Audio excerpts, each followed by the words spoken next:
Assalamualaikum warahmatullahi wabarakatuh. Alhamdulillahirabbil alamin.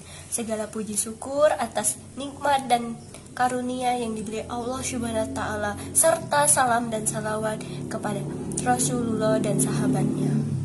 Saya Nilam Cahaya, Prodi Bimbing Konseling Islam, Fakultas Dakwah dan Komunikasi Islam, Institut Agama Syekh Abdurrahman Siddiq, Bangka Belitung.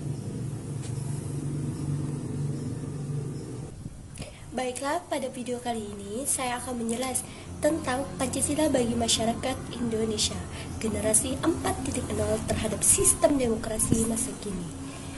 Pada saat 4.0 pada tingkat paling ekstrim, hasil kebijakan tersebut adalah bahwa segala penemuan, perkembangan dan evolusi sains serta teknologi di era revolusi 4.0 harus sesuai dengan nilai dan kaidah dari ideologi Pancasila, banyak bahwa perubahan dalam kehidupan manusia.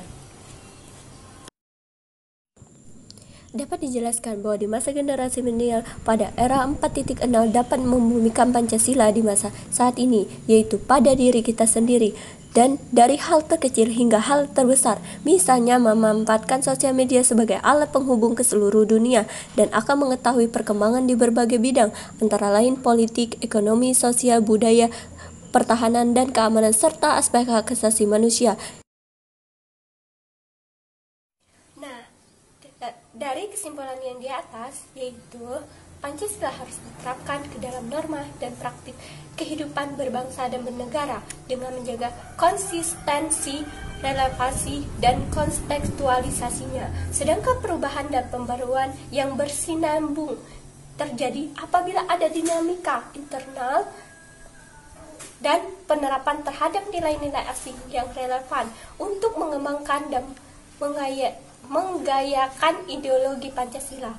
Muara dari semua upaya perubahan dan pembaruan dalam mengaktualisasikan nilai-nilai Pancasila adalah terjaga akseptabilitas dan kredibilitas Pancasila oleh kewarganegaraan dan kewarganegaraan masyarakat Indonesia. Tantangan salah satunya terletak pada peserta didik yang sudah tidak dapat terlepas dari handphone dan gadget. Baiklah, saya akan menjelaskan yang video kedua, yaitu tentang kondisi partai politik dan pemilu masa kini dan masa yang akan datang.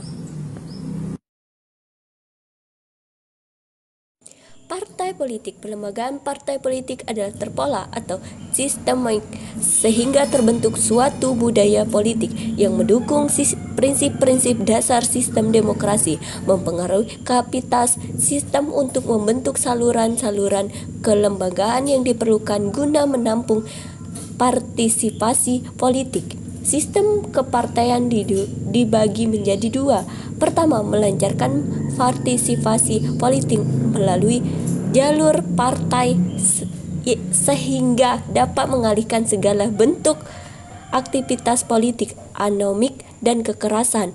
Kedua, mencakup dan menyalurkan partisipasi sejumlah kelompok yang baru dimobilisasi yang dimaksudkan untuk mengurangi kadar tekanan yang dihadapi oleh sistem politik. Dengan demikian, sistem kepartaian yang kuat menyediakan organisasi partai yang mengakar dan memproduksi yang melembaga guna mengasimilasi kelompok baru ke dalam sistem politik.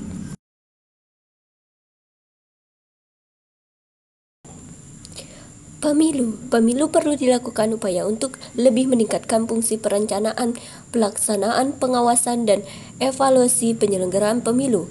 Perlu dilakukan upaya untuk mengakomodasikan dinamika dan perkembangan masyarakat yang menuntut peran parpol dalam kehidupan berbangsa dan bernegara, serta tuntutan mewujudkan parpol sebagai organisasi yang bersifat nasional dan modern. Penyelenggaraan pemilu dalam hal ini KPU juga menjadikan hal yang sangat penting untuk memajukan negara di masa yang akan datang.